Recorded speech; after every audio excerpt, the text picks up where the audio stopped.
जय श्री कृष्ण। ब्रह्मखंड अध्याय 15। ब्राह्मण द्वारा अपनी शक्ति का परिचय, मृतक को जीवित करने का आश्वासन, मालावती का पति के महत्व को बताना और काल, यम, मृत्यु, कन्या आदि को ब्राह्मण द्वारा बुलवाकर उनसे बात करना, यम आदि का अपने को ईश्वर की आज्ञा का पालक बताना और उसे श्री कृष्ण चिंतन के लिए प्रेरित करना। ब्राह्मण बोले, हे पतिव्रते, इस समय तुम्हारे प्रियतम किस रोग से मरे हैं? मैं चिकित्सक भी हूँ, अतः समस्त रोगों की चिकित्सा भी जानता हूँ। सती मालावती, कोई रोग से मृतक तुल्य हो गया हो अथवा मर गया हो, किंतु यदि 1 सप्ताह के भीतर की ही घटना हो तो मैं उस जीव को चिकित्सा संबंधी महान ज्ञान के द्वारा चुटकी बजाते हुए जीवित कर सकता हूँ। जैसे व्याध पशु को बांधकर सामने ला देता है, उसी प्रकार मैं जरा, मृत्यु, यम, काल तथा व्याधियों को बांधकर तुम्हारे सामने लाने और तुम्हें सौंप देने की शक्ति रखता हूँ। हे सुंदरी, जिस उपाय से रोग देहधारियों के शरीरों में ना फैले वह तथा रोगों का जो जो कारण है वह सब मैं अच्छी तरह जानता हूँ। मैं शास्त्र के तत्व ज्ञान के अनुसार उस उपाय को भी जानता हूँ जिससे व्याधियों का दुष्ट एवं अमंगलकारी बीज अंकुरित ही ना हो। जो योग से अथवा रोग जनित कष्ट से देह त्याग करता है, उसके जीवित होने का उपाय क्या है, इसे भी मैं योग धर्म के प्रभाव से जानता हूँ। ब्राह्मण की यह बात सुनकर सती मालावती के मन में उत्साह हुआ। वह मुस्कुराई, उसके चित्त में स्नेह उमड़ आया और वह हर्ष से भरकर बोली। मालावती ने कहा, अहो, इस बालक के मुख से कैसी आश्चर्यजनक बात सुनी गई है। यह अवस्था में तो बहुत छोटा दिखाई देता है, परंतु इसका ज्ञान योग वेताओं के समान उच्च कोटि का है। हे ब्राह्मण, आपने मेरे प्रियतम पति को जीवित कर देने की प्रतिज्ञा की है। सत्पुरुषों का वचन कभी मिथ्या नहीं होता, अतः उसी क्षण मुझे विश्वास हो गया कि मेरे पति जीवित हो गए। वेद वेताओं में श्रेष्ठ ब्राह्मण, आप मेरे प्राण वल्लभ को पीछे जिलाइएगा। पहले मैं संदेहवश जो पूछती हूँ उसी बात को आप बताने की कृपा करें। इस सभा में जब मेरे प्राणनाथ जीवित हो जाएंगे और जीवित होकर यहाँ मौजूद रहेंगे, तब मैं उनके निकट आपसे कोई बात नहीं पूछ सकूंगी, क्योंकि उनका स्वभाव बड़ा तीखा है। इस सभा में ये ब्रह्मा आदि देवता विद्यमान हैं। वेद वेताओं में श्रेष्ठ आप भी यहाँ उपस्थित हैं, परंतु आप सब लोगों में से कोई भी मेरा स्वामी नहीं है। यदि स्वामी अपनी पत्नी की रक्षा करता है तो कोई भी उसका खंडन नहीं कर सकता, तथा यदि वह उसका शासन करता या उसे दंड देता है तो इस भूतल पर दूसरा कोई स्वामी से उसकी रक्षा करने वाला नहीं है। इस प्रकार देवताओं में, इंद्र में अथवा ब्रह्मा और रुद्र में भी ऐसी शक्ति नहीं है। स्वामी और स्त्री में पति पत्नी भाव संबंध जानना चाहिए। स्वामी ही स्त्रियों का कर्ता, हर्ता, शासक, पोषक, रक्षक, इष्ट देव तथा पूज्य है। नारी के लिए पति से बढ़कर दूसरा कोई गुरु नहीं है। जो उत्तम कुल में उत्पन्न हुई कन्या है वह सदा अपने प्राण वल्लभा के वश में रहती है। जो स्वतंत्र होती है वह स्वभाव से ही दुष्टा है, उसे निश्चय ही उल्टा कहा गया है। जो दुष्टा है मनुष्यों में अधम है तथा परपुरुष का सेवन करती है, वही सदा अपने पति की निंदा करती है। अवश्य ही वह किसी नीच कुल की कन्या होती है। हे ब्राह्मण, मैं उपवर्ण की पत्नी चित्ररथ की पुत्री और गंधर्वराज की पुत्रवधू हूँ। मैं सदा अपने प्रियतम पति में मैंने सदा ही भक्ति भाव रखा है। वेद वेताओं में श्रेष्ठ ब्राह्मण आप सबको यहाँ बुलाने में समर्थ हैं, अतः काल, यम तथा मृत्यु कन्या को मेरे पास ले आइए। मालावती की यह बात सुनकर वेद वेताओं में उत्तम ब्राह्मण ने उस सभा में उन सबको बुलाकर प्रत्यक्ष खड़ा कर दिया। सती मालावती ने सबसे पहले मृत्यु कन्या को देखा। उसका रंग रूप काला था, वह दिखने में भयंकर थी। उसने लाल रंग के कपड़े पहने रखे थे। वह मंद मंद मुस्कुरा रही थी। उसकी 6 भुजाएं थीं। वह शांत, दयालु और महासती थी तथा अपने स्वामी काल के वाम भाग में 64 पुत्रों के साथ खड़ी थी। तत्पश्चात सती मालावती ने नारायण के अंशभूत काल को भी सामने खड़ा देखा। उसका रूप बड़ा ही उग्र, विकट तथा ग्रीष्म ऋतु के सूर्य की भांति प्रचंड तेज से युक्त था। उसके 6 मुख, 16 भुजाएं और 24 नेत्र थे। पैरों की संख्या भी 6 ही थी। शरीर का रंग काला था। उसने भी लाल वस्त्र पहन रखे थे। वह देवताओं का भी देवता है। उसकी विकराल आकृति है। वह सर्वसंहार रूपी काल का अधिदेवता, सर्वेश्वर एवं सनातन भगवान है।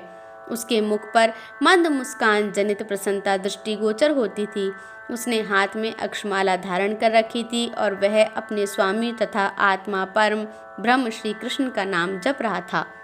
इसके बाद सती ने अपने सामने अत्यंत दुर्जय व्याधि समूहों को देखा, जो अवस्था में अत्यंत बड़े बूढ़े होने पर भी अपनी माता के निकट दूध पीते बच्चों के समान दिखाई देते थे। तदंतर उसने यम को देखा, जो धर्म अधर्म के विचार को जानने वाले परम धर्म स्वरूप तथा पापियों के भी शासक हैं। उनके पैर स्थूल थे, शरीर की कांति श्याम थी। धर्मनिष्ठ सूर्य नंदन यम पर ब्रह्म स्वरूप सनातन भगवान श्री कृष्ण का मंत्र जप रहे थे। उन सब को देख महासाध्वी मालावती के मुख और नेत्र प्रसन्नता से खिल उठे। उसने निशंक होकर पहले यम से पूछा। मालावती बोली, धर्मशास्त्र में विशारद धर्मनिष्ठ धर्मराज, प्रभो, आप समय का उल्लंघन करके मेरे प्राणनाथ को कैसे लिए जाते हैं? यमराज ने कहा, पतिव्रते, समय पूरा हुए बिना तथा ईश्वर की आज्ञा मिले बिना इस भूतल पर किसी की भी मृत्यु नहीं होती। जो मरा नहीं है उस पुरुष को मैं नहीं ले जाता। मैं काल, मृत्यु, कन्या तथा अत्यंत दुर्जय व्याधि समूह, ये आयु पूर्ण होने पर जिसके मरण का समय आ पहुंचता है, उसी को ईश्वर की आज्ञा से ले जाते हैं। मृत्यु कन्या विचारशील है। यह आयु निशेष होने पर जिसको प्राप्त होती है, उसी को मैं ले जाता हूँ। तुम उसी से पूछो, वह किस कारण से जीव को प्राप्त होती है? मालावती बोली, मृत्यु कन्या, स्वामी के वियोग से होने वाली वेदना को जानती हो? अतः प्यारी सखी, बताओ, मेरे जीते जी तुम मेरे प्राण वल्लभ को क्यों हर ले जाती हो? मृत्यु कन्या बोली, पूर्व काल में विश्व सृष्टा ब्रह्मा जी ने इस कर्म के लिए मेरी ही सृष्टि की। हे पतिव्रते, मैं बड़ी भारी तपस्या करके भी इस कार्य को त्यागने में असमर्थ हूँ। हे सुंदरी, इस संसार में यदि कोई सतियों में सबसे श्रेष्ठ और तेजस्विनी सती हो तथा वह मुझे ही अपने तेज से भस्म कर डालने में सामर्थ्य रखती हो, तब तो यहाँ सारी ही आपत्तियों की शांति हो जाएगी। फिर मेरे पुत्रों और स्वामी की जो दशा होनी होगी सो हो जाएगी। काल से प्रेरित होकर ही मैं और मेरे पुत्र व्याधिगण किसी प्राणी का स्पर्श करते हैं। अतः इसमें मेरा तथा मेरे पुत्रों का कोई दोष नहीं है। अब तुम मेरा निश्चित विचार सुनो। भद्रे, धर्म सभा में बैठने वाले जो धर्मज्ञ महात्मा काल हैं, उनसे इस विषय में पूछो, फिर जो उचित हो अवश्य करना। मालावती ने कहा, हे काल, आप कर्मों के साक्षी हैं, कर्म स्वरूप हैं तथा नारायण के सनातन अंश हैं। भगवान, आप परमेश्वर को नमस्कार है। प्रभो, मैं जीवित हूँ, फिर मेरे प्रियतम को आप क्यों हर ले जाते हैं? कृपानिधि, आप सर्वज्ञ हैं, अतः सबके दुख को भी जानते हैं। काल पुरुष बोले, पतिव्रते, मैं अथवा यमराज किस गिनती में हैं? मृत्यु कन्या और व्याधियों की क्या बिसात है? हम सब लोग सदा ईश्वर की आज्ञा का पालन करने के लिए भ्रमण करते हैं।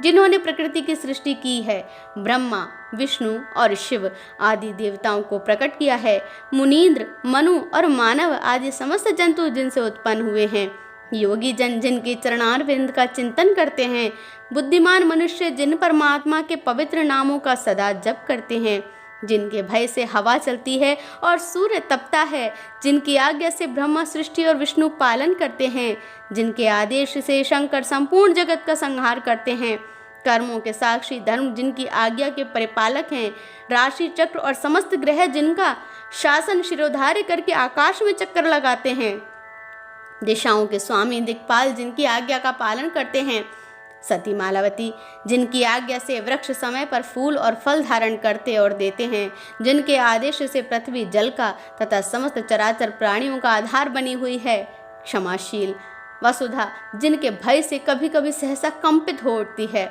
जिनकी माया से माया भी सदा मोहित रहती है, सबको जन्म देने वाली प्रकृति जिनके भय से भीत रहती है, वस्तुओं की सत्ता को बताने वाले वेद भी जिनका अंत नहीं जानते, समस्त पुराण जिनकी ही स्तुति का पाठ करते हैं, जिन तेजोमय सर्वव्यापी भगवान की 16वीं कला स्वरूप ब्रह्मा विष्णु और महाविराट पुरुष उन्हीं के नाम का जप करते हैं, वे ही सबके ईश्वर, काल के काल, मृत्यु की मृत्यु तथा परात्पर परमात्मा हैं।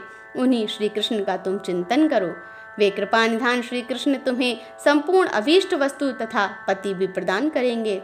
ये सब देवता जिनकी आज्ञा के अधीन हैं, वे सर्वेश्वर श्री कृष्ण ही संपूर्ण संपत्तियों के दाता हैं। हे शौनक, ऐसा कहकर काल पुरुष चुप हो गए। तत्पश्चात ब्राह्मण ने पुनः वार्ता आरंभ की। इस प्रकार ब्रह्मखंड में 15वां अध्याय पूरा हुआ। कल हम मालावती के पूछने पर ब्राह्मण द्वारा वैदिक संहिता का वर्णन का पाठ करेंगे। भगवान श्री कृष्ण सबकी रक्षा करें। नमः पार्वती पतये, हर हर हर महादेव। जय जय श्री राधे, जय जय श्री राधे, जय जय श्री राधे।